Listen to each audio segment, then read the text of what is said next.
आज आमेर का इतिहास पढ़ेंगे।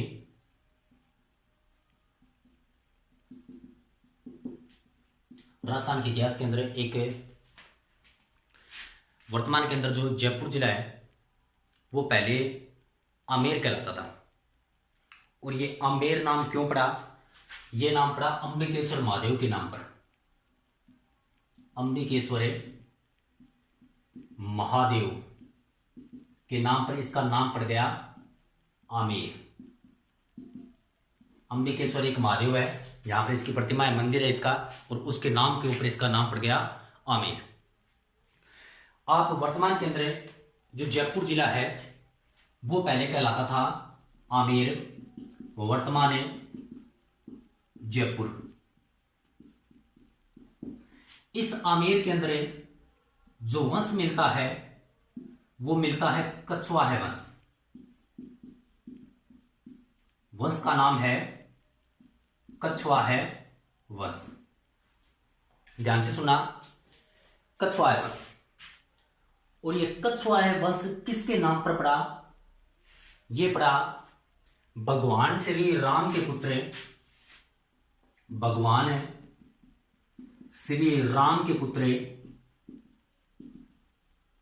कुश के नाम पर। भगवान श्री राम के पुत्र कुश के नाम पर जो आगे जाकर जो वंश कहलाया है वो कहलाया कछुआ वंश।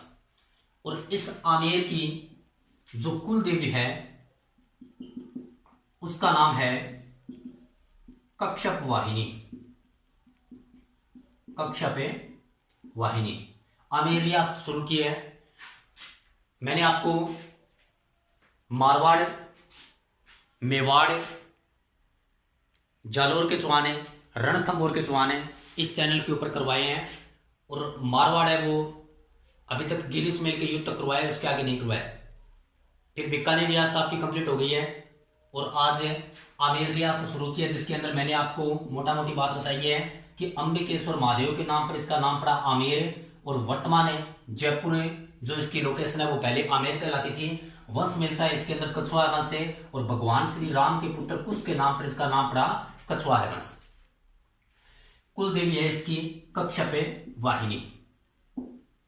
आगे आमेर में जो आप ध्रुव देखते हो आमेर का किला, वो आप दर्शनीय स्थल के अंदर पढ़ते हो। एक बात और बता देता हूं आपको कि लव कुश, भगवान राम के कितने पुत्र थे? 2 पुत्र थे, एक का नाम था लव और एक का नाम था कुश। और इस लव कुश के बारे में अलग अलग क्वेश्चन है कि लव कुश झरना कहां पर है और लव कुश की जन्मस्थली कहां पर है। लव कुश से झरना और लव कुश की जन्मस्थली। तो लव कुश के जो झरने हैं वो आपको मैं बता देता हूं कि सीता माता अभ्यारण्य प्रतापगढ़ के अंदर है।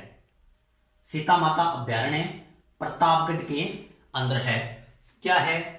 लव कुश झरने। लव कुश झरने सीता माता अभ्यारण्य प्रतापगढ़। लव कुश झरने कहां पर है? सीता माता अभ्यारण्य प्रतापगढ़। और सीता माता अभ्यारण्य के बारे में आपने पढ़ा होगा कि उड़न गिलहरी यहां पर पाई जाती है। दूसरा, लव कुश की जन्मस्थली कहां पर है? लव कुश की जन्मस्थली, तो लव कुश की जो जन्मस्थली है वो है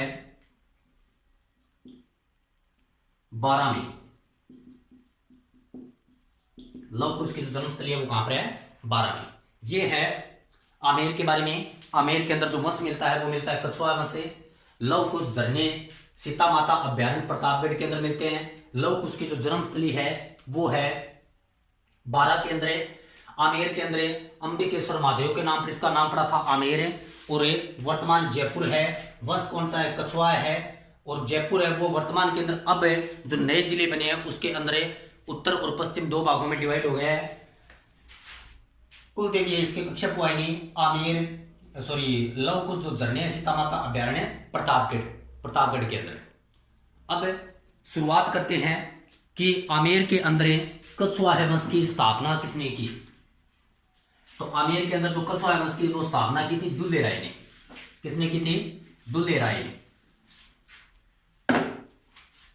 आमेर में कछवाहा वंश की स्थापना या कछवाहा वंश का संस्थापक नाम आएगा दुल्ले राय का। दुल्ले राय आमेर में जो कछवाहा वंश का संस्थापक है उसका नाम क्या है? दुल्ले राय है। और इसने 1137 में, किसने? दुल्ले राय ने 1137 में मीणाओं व बड़गुजरों को हराकर इसने स्थापना की थी।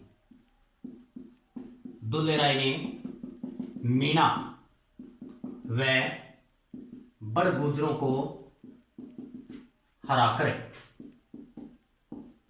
आमेर में कछवाहा वंश की नींव डाली। आमेर में कछवाहा वंश की नींव डाली। किसने डाली थी? दुल्ले राय ने। मीणाओं व बड़गुजरों को हराकर आमेर में कछवाहा वंश की नींव डाली दुल्ले राय ने। और बात है 1137 की। कब की बात है? 1137 की। यह अभी आमेर के प्रथम राजा के बारे में। और इसी दुल्ले राय की एक बेटी थी जिसका नाम था बुडवाई। और इस बुडवाई ने, आप जब लोक देवी देवता पढ़ोगे तो उसके अंदर आपको बुडवाई के बारे में करवाया जाएगा। तो बताते हैं इसकी बेटी थी बुडवाई दुल्ले राय की। और एक बार ये मीणाओं के साथ युद्ध कर रहा था तो उसी युद्ध के अंदर बताते हैं कि ये घायल हो गया दुल्ले राय। और सपने में इसके बताते हैं कि इसकी जो बेटी थी वो लगभग 7-8 की ईयर के अंदर, साल के अंदर इसकी मृत्यु हो जाती है। तो फिर सपने में आकर कहती है कि पापा आप खड़े हो, इसके अंदर युद्ध लड़ो, इसके साथ युद्ध लड़ो। तो बताते हैं फिर बाद में वो उसको होश आता है और वो युद्ध करता है और फिर वो मीणा व बड़गुजरों को हरा देता है। तो उसके बाद में अपनी बेटी के नाम पर इसने एक मंदिर बनवाया था और बुडवाई से अपभ्रंश होकर नाम पड़ गया जमुआई। लिख देता हूं। दुल्ले राय ने अपनी पुत्री बुडवाई का मंदिर बनवाया। बुडवाई का मंदिर बनवाया और इसी बुडवाई का नाम अपभ्रंश हो गया जमुआई। अपभ्रंश हुआ नाम है और नाम पड़ा जमुआई। और दुल्ले राय ने इस जमुआई का जो मंदिर बनवाया था वो बनवाया था रामगढ़ में, रामगढ़ जयपुर के अंदर। और फिर बाद में इस जमुआई का मंदिर है रामगढ़ के अंदर है तो इसका नाम ही पड़ गया जमुआ रामगढ़। यह है दुल्ले राय का इतिहास। 1137 के अंदर इसने मीणाओं व बड़गुजरों को हराकर नींव डाली थी और अपनी पुत्री बुडवाई का इसने मंदिर बनवाया। नाम पड़ा बुडवाई का अपभ्रंश होकर जमुआई और रामगढ़ के अंदर इसका मंदिर बनवाया और नाम पड़ गया जमुआ रामगढ़। अब एक इसने सबसे पहले जब ये आमेर का जब राजा बना था तो इसने एक राजधानी बनाई थी आमेर की दुल्ले राय ने और उस राजधानी का नाम है दौसा, जो राजस्थान का सबसे क्षेत्रफल की दृष्टि से छोटा जिला है। नाम है दौसा। ये है आमेर के राजा दुल्ले राय का इतिहास। और भी इसने बहुत कुछ कराया था, बस इतना उपयोगी है। इतिहास तो आप जो पढ़ते हो वो इतिहास नहीं पढ़ते हो, आप एक सारांश पढ़ते हो इतिहास का। इतिहास इतना नहीं है, इस बंदे ने इतना थोड़ी करवाया था, बहुत कुछ करवाया था, पर बस मेन मोटा मोटी बात यही है कि इसने जो ये इंपोर्टेंट काम करवाए थे यही इसका लिखित रूप है। इसके बाद में शासक आता है काकिल देव। शासक का नाम है काकिल देव। इस दुल्ले राय के बाद में जो इसका वंशज है काकिल देव शासक बना था और इसने किया क्या कि 1207 में आमेर का किला छीना और राजधानी बना दी। पहले दुल्ले राय के समय क्या थी कि राजधानी कौन सी थी? ये दौसा थी। तो इसने किया क्या कि आमेर को राजधानी बनाया। 1207 में किला युद्ध के अंदर छीना था और 1207 में राजधानी बनाई आमेर। कौन सी राजधानी बनाई है? आमेर राजधानी बनाई। किसने बनाई? काकिल देव ने। बस इसके बारे में इतना इतिहास है। 1207 में इसने किला छीना था और 1207 से लेकर 1707 तक, सॉरी हाँ 1727 तक आमेर राजधानी है। वो 1207 से लेकर राजधानी बनाई थी इसने आमेर।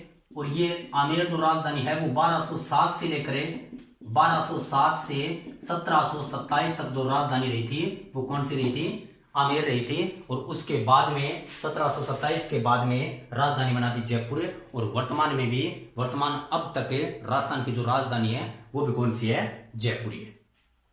एक आपको बता देता हूं कि इस आमेर का जो झंडा है वो पचरंगा है। आमेर का झंडा पंचरंगा है। कितने रंग है उस झंडे के अंदर? 5 रंग है आमेर में। यह है दुलेराय ओरे काकिल देव का इतिहास है। इसके बाद में जो शासक आता है वो था पृथ्वीराज कछवाहा है, जिसके बारे में पढ़ेंगे नेक्स्ट क्लास के अंदर। और आगे आपको पूरा 4 या 5 क्लास के अंदर आमेर का इतिहास करवा दिया जाएगा।